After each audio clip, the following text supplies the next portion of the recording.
So, in my Cyberpunk review, I pointed out some of the things that the game is missing compared to the initial gameplay reveal from 2018, but now I'd like to make a full comparison between what was shown initially and what we actually got. So I've made a list of 25 things. The gameplay footage I will be referencing has been recorded exclusively on PC anywhere between the launch of the game and the beginning of February 2021. Just keep that in mind in case certain features get added later with DLCs. Alright, let's get going. Number 1.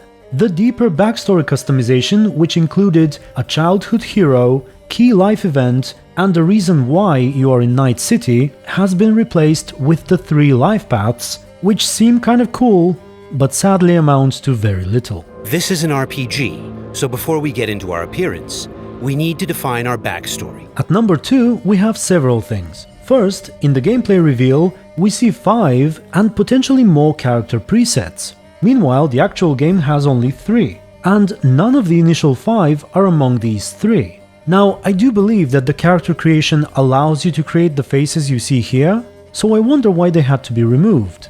I'm V.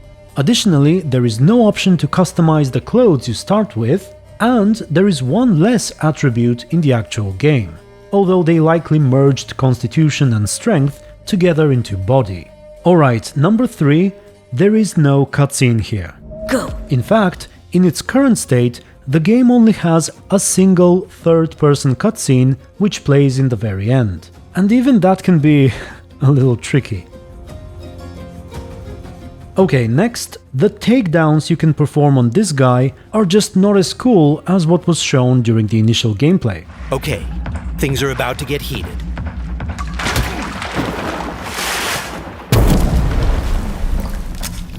Also, in the 2018 footage, the following fight looks very cinematic, but in reality things can get a little messy, Jackie can get stuck and whatnot. Take this, cabrones! But I suppose that's normal. However, at number 5, unlike what was shown initially, Jackie does not actually pick this guy's machine gun once he takes him out. Won't be needing this anymore, pussy. Layout shows only one room left, the bathroom. Go. Look around. Gotta be there somewhere. Also, in the current state of the game, Jackie never calls the female V Haina, if that's how it's pronounced. Meanwhile, in the 2018 footage, he does it all the time. Catch, Heina!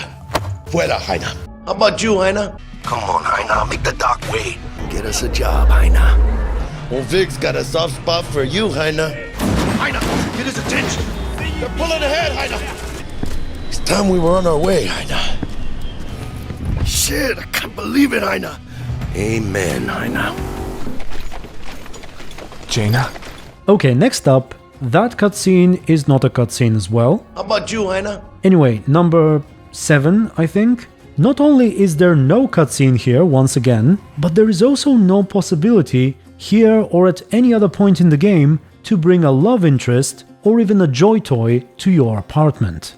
Number 8, the narrator stops for a moment to let us hear a voice clip from the radio, saying that it's been a year since Johnny Silverhand went on his last ride.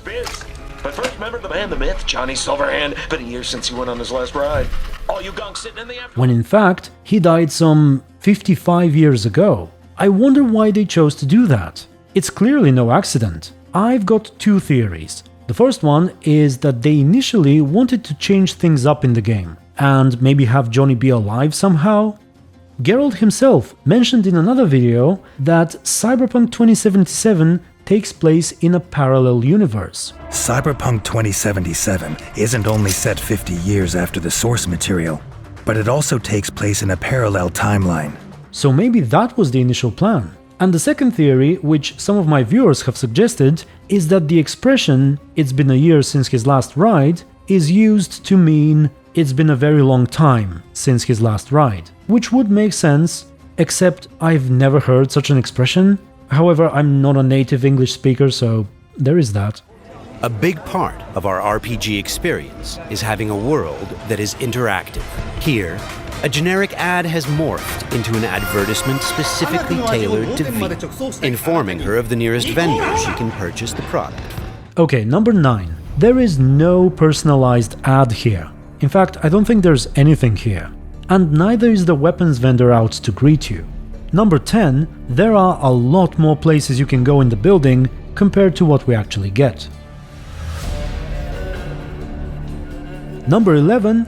The people on the street are not that smart, and often don't respect traffic lights as shown here.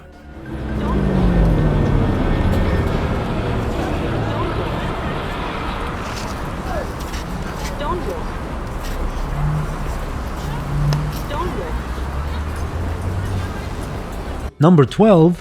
This guy and this entire encounter is not in the game. Hey, carnal! Hey, you got a problem? This guy looks an awful lot like one of those scavengers we took out earlier. Number 13. There are no such encounters taking place in the open world as you drive. Something tells me that wasn't no coincidence, huh? Players can explore Night City freely. This does not look good. It looks like the scavengers from earlier are still angry. I think we got rid of them. That was intense. Night City never sleeps. Danger lurks around every corner, even in daytime.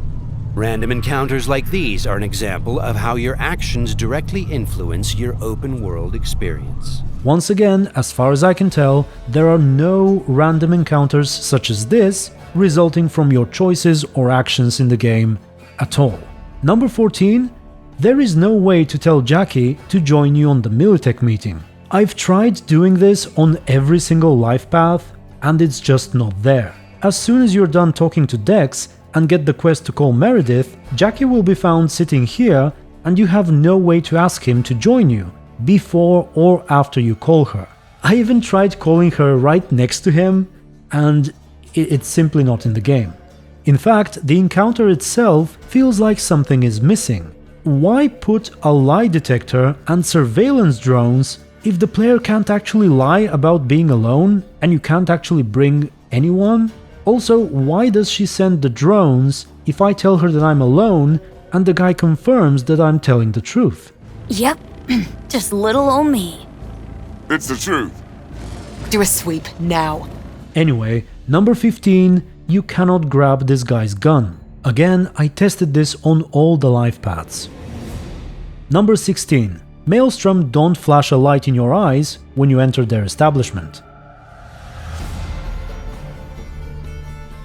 Okay, let me mention one thing that the game actually does better than what we see in the 2018 footage. So, the door behind which Royce is sitting is always open in the gameplay reveal. Meanwhile, in the actual game, it opens as you're having a conversation. You're just being distracted while that happens, and you probably don't notice it, which is a nice touch. 2 questions. What the fuck's going on? And who the fuck is this? Okay, number 18. Although it will likely lead to V getting killed, you have no option to go for your gun when Royce comes at you. Come on, can't expect me to pay for this thing twice. And who the fuck are you to say what can and can't be? The second time, however, when he turns around, is available. No, he's alive, well, and kicking. Number 19. And that's kind of an extension of what I mentioned in the beginning about the clothing section in the character creation. There is a style tab in the inventory screen. So perhaps initially you could customize a specific look and keep that regardless of the items you have equipped, which would have been helpful if we had a lot of cutscenes. I recall on my first playthrough when I tried the sad ending, and I suddenly realized that my character looks like a clown. But anyway, number 20. You cannot jack into people like that. In the world of Cyberpunk, once you are jacked into a network, you have access to everything it connects to. Through this Maelstrom gang member, we've now connected to the gang hideout's internal network. This is the building's personnel system. Let's focus on the squad containing the Maelstrom ganger we just connected to. Come on! Baby steps, V. Number 21. Sadly, we cannot walk or hang from walls with our mantis blades.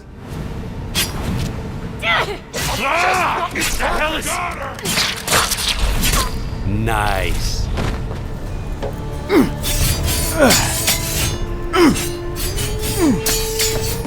Number 22. Jackie does not do that in the game. Attacking should bring the shield down.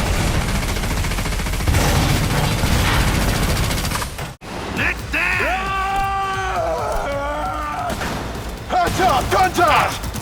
Get the fuck off! Number 23. The flathead is not actually following you around. This done, the bot will now follow us wherever we go. But we've got the bot, and Dex should be happy. Number 24.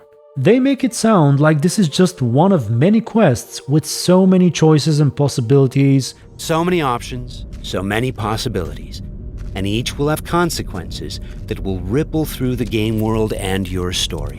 And that's just one quest. But there really is just one such elaborate quest, and as we can see, even it has been somewhat reduced.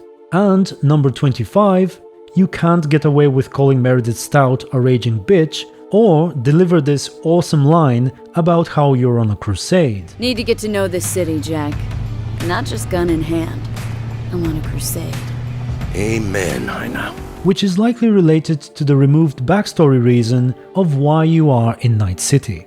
And yeah, that's all I had. It's sad that so many things are changed, in my opinion for the worse, compared to the initial reveal, which did hype up a lot of people's expectations, but there you go. So tell me what you think of it, and whether you were somehow able to get the things that are shown here, and other than that, feel free to give the video a like if you enjoyed it, leave a comment if you wish, and I thank you very much for watching. Special thanks to my supporters and my YouTube members, and until the next video, stay tuned and be good. Jesus Christ! My legs!